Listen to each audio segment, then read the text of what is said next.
how do you feel like having chronic pain and depression was affected by the IVF process and all the hormone changes? Hey, what's up? Welcome back to my channel. You know, in this video, we're actually going to talk about the egg retrieval process, and this is going to be a Q&A. So, yeah, welcome to our IVF journey. But of course, before we get started, my name is Sarah Chicharo and this is Jenna. And you know, I was in a car accident 20 months ago that really left me in chronic pain and also depression. So I use YouTube as a way to talk about chronic pain awareness and also depression awareness. But in this video, it's not going to be about those things. I might touch a little bit on those things, but not so much in this video. But hey, if you're new, consider subscribing below. Alright, let's get started.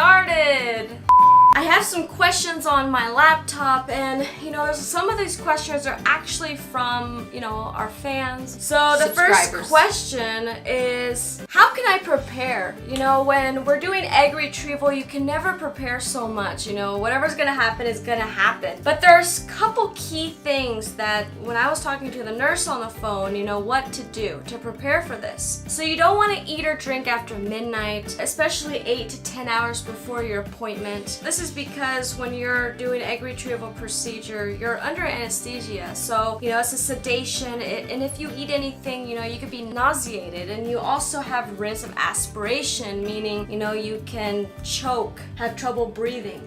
True. And of course, for this, you know, right after you're done with the egg retrieval, you want to have a little bit of crackers. You know, you want to eat light. You want to have comfort foods when you're home. Nothing too heavy. Don't go and go get a Big Mac or anything. Right. Even if it is comforting to you, yeah. Try those easy on your stomach foods. Exactly. To begin with. What did I eat for my egg retrieval? You had oatmeal. Oatmeal, She yeah. just had oatmeal her mom made. Actually, that video, it shows right after her egg retrieval. Yeah, she's holding a bowl of oatmeal. Yeah, it was delicious, by the way. You're really hungry because you don't eat for a while. Yeah. Another thing is, you know, wear comfortable clothes. You know, because once you get there, you're gonna wear a hospital gown. They want to get you comfortable. It kind of keeps you sterile, not like sterile where there's no germs at all, but I mean, it keeps you clean. So that's important. So you want to wear something soft and loose, you know, on your way home as well. And you also don't want to wear scents or nail polish, jewelry, or any contacts. So yeah, with nail polish, I actually had to remove my nail polish before the egg retrieval because they put an oxygen O2 probe to monitor your O2s, your oxygen. If you have nail polish and they put that probe over, it won't read it correctly. You know, we've seen that at the hospital. Yeah, we've seen that happen. Yeah. Nail polish interfering. People not doing that. And of course, bring your photo ID. They want to know who you are. And of course, arrange for a ride home. So you won't be able to drive by yourself. So that's one thing, because you're going to be under anesthesia. You're going to be out of it. You're going to be drugged up, in another way of saying it. So, you know, Jenna was there and, you know, she took me home. Of course, they wheeled me out right after the procedure. They don't willingly let you go with a taxi or a Lyft or Uber. That's good. That they'll drop you off, and then who knows if you can get inside independently. You know, you need someone who's actually caring for you. That's true, because you're like out of it. It was hard for me to walk after egg retrieval, so just keep that in mind. Wear some sandals, and if it's raining out there or snowing, I don't know. Like I don't know what to say. slip-on Wear slippers. moccasins, something wear easy slippers. to put on that's comfortable. Yeah, exactly. I agree with that. Good one. I like that. And also, plan on arriving an hour early. You know, you want to get there early. You want to make sure that you find parking and all that. And, you know, this gives you enough time to fill out any paperwork, you know, any consents. Yeah, anything that they need for you to have with you. Just arriving early allows time for, in case there's like, you need gas or a flat tire or something like that, because you don't want to miss this, so you might as well just hang out there early. Man, imagine if you missed it. All those medications. All the preparation. That was my fear. So number 2, what happens when you get to the clinic? So, you know, you get there, you're supposed to meet a nurse. I didn't really meet a nurse. I actually got there and they actually took blood from me just to take some levels or a couple things that they wanted to check. And usually a medical assistant does that. And then they get you ready. They have a gown and they have a little cloth sheet so that way you can sit on the bench. And then of course there's a probe with some lube on top of it. So everything's like ready. It's not very hard. hard. I just got undressed, you know, waist and below. I kept everything on top on. So yeah, and then you also want to have your photo ID because I know they want to check the consent forms. They want to make sure it's you. They also ask you, what are we here for? You know, that's important because you want to be coherent. You want to be aware of what's going on. And then of course the anesthesiologist shows up and there's two of them. And so they start talking about what's going on. They end up putting an IV in me. He actually missed the first time. Yeah. And he put lidocaine on there, so I didn't get to feel it very much. What was the gauge on it? 22. 22 gauge, It was yeah. a bitty one, It was tiny. itty bitty, but yeah, it wasn't too bad. And then, you know, as I'm laying there, Jenna is actually in the room. She's allowed in there for a bit before the procedure actually starts. And so the anesthesiologist will talk about my history, you know, answer any questions that we have. And then he starts to give me my first medication, the sedation. So he ends up making sure that the IV works. He's got IV fluids. And then they put cardiac monitors on me, like the leads. And then they put a blood pressure cuff. And then they put the O2 probe on my finger. From there, they start putting the anesthesia. What is it called? Anesthesia. Anesthesia in my IV. And then they tell Jenna, well, you gotta go because she's gonna start. And then, of course, she kisses me goodbye. And we're hoping for the best. That's all I can do. Just lay there and everybody's working on me. And they explain to me that I'm gonna zone out, you know, a little bit here and there. It's kind of like, I don't know, like blacking out a little bit, but then you come back and you kind of know where you're at, but then you're out of it. But you're very drowsy. Now I see why you cannot drive home. Like, you have to have somebody there that will protect you. And then, of course, from this point on, you'll barely remember things. And actually, you know, I'll tell you one thing. I remember vials filled with blood, and it's because they were going, you know, in there. They put the probe inside, and they're looking. I know that the doctor ends up showing up, and she looks, and she's like helping, and then the two anesthesiologists are like, okay, hand that to me. And then there's the embryologists, you know, in the back room, which they're hidden, and there's like this window. And I know you can't explain very much because, you know, you're out there in the lobby probably wondering what the hell I'm up to. Is she okay? Is she in pain? Yada, yada, yada. You can see And, it on that other video. The yeah. other video we posted, you can see like we're actually there having it happen. Yeah, we're actually there. And I saw some vials of blood and I was like, kind of like blacked out, so I didn't know really what it was. And then all of a sudden they said, oh my gosh, we got 5. And I'm like, 5? What?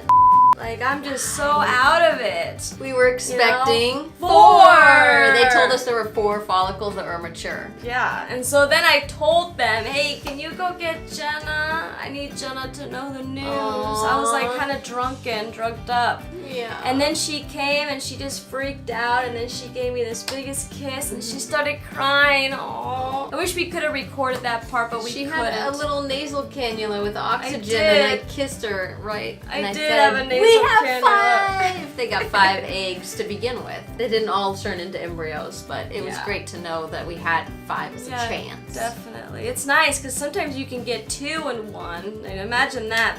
So number 3, how long did it take? So it took about, what, 30 minutes? It That's took how 30 long- minute, maybe That's 40. how long my procedure took. Yeah, 30 The minutes. whole thing, you know, including the beginning all the way to the end, the recovery stage too. So that's interesting. It's not that long, but it's, you know, pretty good amount because you're waiting out in the lobby too before. And then the 4th question, is the procedure painful? So for me, the procedure was not painful at all. It wasn't. Not even the shots. Some of the shots burnt, but that was it. And you can feel it stinging when the medicine goes in. It kind of But burns. no serious pain. Even my chronic pain in my neck is a lot worse. My back pain's a lot worse. Unfortunately, I know I have to say that, but I know everybody's different. Everyone's different. So if you've never experienced pain before, then you have to know that it probably will be painful. But if you know that you've been in pain, then you probably won't think it's very painful. Yeah, it's not a big deal. It's completely different. It's a definitely different ball game since I've had chronic pain. I know that the pain from the egg retrieval is not comparable, and it's just the honest truth. So number 5, will I bleed afterwards? So it's normal to bleed a little bit, and the blood that I had wasn't that much. I think it was, a lot, and then it just diminished. That's normal. So, but if you do have a lot of blood after, and it lasts for, days upon days, then talk to your doctor about it, because that's definitely probably be a concern, For sure, it's not supposed to happen. Definitely. So what was my recovery process like? So, I actually did not work during that whole week, that 2 weeks actually. So I got a whole week and a half to 2 weeks off for actually that same day of the procedure. I actually didn't do anything. I just literally sat down and laid down the whole time. Didn't really move around very much. Didn't carry anything, of course. I wouldn't let her. Yeah, you wouldn't let me. I said, don't pick that up. I got it. Yeah. She just mostly laid down in bed and then walked to the bathroom and I then back. did. And then the next day, I felt pain. Not crazy pain, not even moderate, you guys. It's a low, like a 2, okay? It's nothing compared to what I deal with chronic pain. Number 7, how much did egg retrieval cost us? Wow, and it's not even the total because we still have $2,000 more to spend because we're gonna be doing the transfer. So we took a loan from a healthcare company that does loans for specific healthcare things, and that was around $16,500. And then Sarah's medications were like how much? Over 8,000. Over 8,000. Yeah. Then there were appointments in the beginning that were $750 to check the uterus. We had a $360 ultrasound. Total, we were guessing around $2,700 is what it comes out to be. It's a lot, but it's definitely worth it. I mean, especially if you have a few extra embryos that do make it at the end. Yeah. I think it's a good thing. When you think about it, it's like there's a lot of people that do spend money on other things, like fancy cars or gambling or drugs or even sex. So when you think about it, it's like we're actually using our money for a human being, that's gonna be ours. And that's something that I would spend my money indefinitely. Hopefully a couple human beings. We could divide that cost in half because hopefully we'll get 2, maybe 3. Yeah, that's true, right? So number 8, what are some tips to prepare you emotionally for what is not expected with total embryos? And so what I mean by this is when you do IVF, a lot of people think, oh my gosh, you're gonna have 8, you have 8 follicles or whatever it is. That means that should be probably 8 embryos that are gonna make it, and then all of them are gonna make it, but that's not the right answer. You end up, let's say, with 8 follicles, and then only 4 actually become embryos, and then from there, 2 probably don't make it, or there's a 50% chance they're actually fertilized. So from the 4, only 2 are fertilized, and then you end up with 1. So that's typically how it works. I mean, yeah, you get lucky sometimes with 2 or 3 or 4, but I feel like that's more rare. That's more with younger eggs because that's a big factor. That a lot of people have different final results, but the general result that most people get is however many follicles grow, you don't really have control over. So they told us that she had 4. Some people have like 18. And so you usually get about 50% of those in fertilized eggs, and 50% of those become embryos. You divide everything by half, and then half again, and then half again. So some things that prepared me emotionally was, I don't know, I probably wasn't really prepared. I was actually disappointed. Like, what? It makes you feel less of a woman in a way, because you're like, what? I'm like 33. I should have like 10 to 20, but I know I have a lot of eggs. There's a lot more in there. They just don't get mature at the same time as fast, because the body's not made to make us go fast with follicle growth. Like, that's not normal. So it's okay. It's okay to end up with only 1, because that's good. That's perfect. All you really need is 1. That's the goal. That is the goal. So you're okay, and that's what IVF's about. That's why a lot of people go through many cycles, and then the more cycles you do, the higher rate of success you have, actually. That's true. So statistically, but it's hard to prepare for it. You can't really expect much. Like, go with a low expectation, and you might amount to a lot in the end. So number 9, how to prepare for having a third party involved, in making your baby. Because I know with us, we're 2 females that are together, and we don't want a third person involved. Like, not a man, okay? We don't. He's just a helper, okay? You have to understand that he's just a helper. He's not part of this relationship. He doesn't even know what's going on between us. Like, he's not even there in our sexual times either. So, there's a lot. He's just somebody that, that helped us. And he helps many other people too. He's not considered a parent. Yeah, he's in not any means. considered a parent. He is a biological donor. And so that's how we will explain it from an early age. Yep. All right, number 10. How long do you have to take injections before egg retrieval procedure? And so, I took injections for, the whole 14 days. It's because, my follicles were going slow and they were just taking their sweet time to get there, to maturity. But it's between 8 and 14 days. Some women respond to the stim, injections a lot sooner, a lot quicker. They interact with those a lot faster. And so everybody's different. So yeah, just keep in mind, Number 11. Yay, How long 11. does the whole egg retrieval process take from beginning to end? So she had to do how many days? 13 days? 14 approximately days of hormone repression. They suppress your hormones to begin with. The stems. And so she did. So you're talking about the birth control. Right. She did the birth control. Yeah, I did the birth control first. That's for about 14 days. For 14 days, yeah. And then they do the stimulating medication for 8 to 14 days after that. Yeah. And then there's 1 day of retrieval, and I'd say a day or 2 of, recovery time. That's a long time. Is that like 4 or 5 weeks? That's a month, and it's about 5 weeks. It's a little over a month. Yeah, it's a long process. So yeah, it is. Especially, I don't know, the birth control wasn't too bad. It's like an easy, okay, you don't feel any pain. But the hormone. Not that much. It's more of the stim, but then you have to come off the stims after. After egg retrieval, about 7 days, then you get your period, and so then the hormones start to deplete it from your body, and so all those toxins and stuff. So I don't know. It's a long process for sure, but I mean, it's not as long as being pregnant. Yeah, that'll be my part. That will be. But I'm very proud of you for how you went through it all. You did such a great job. It wasn't as bad as I thought. It does take a toll of you emotionally, but it's not physical pain for me. It was not. The chronic pain that I have on a daily basis is a lot worse. I really was prepared for it. Like, it wasn't really anything. Yeah, you get bloating, but it wasn't bad. For me, it wasn't. Everybody's gonna have a different pain tolerance.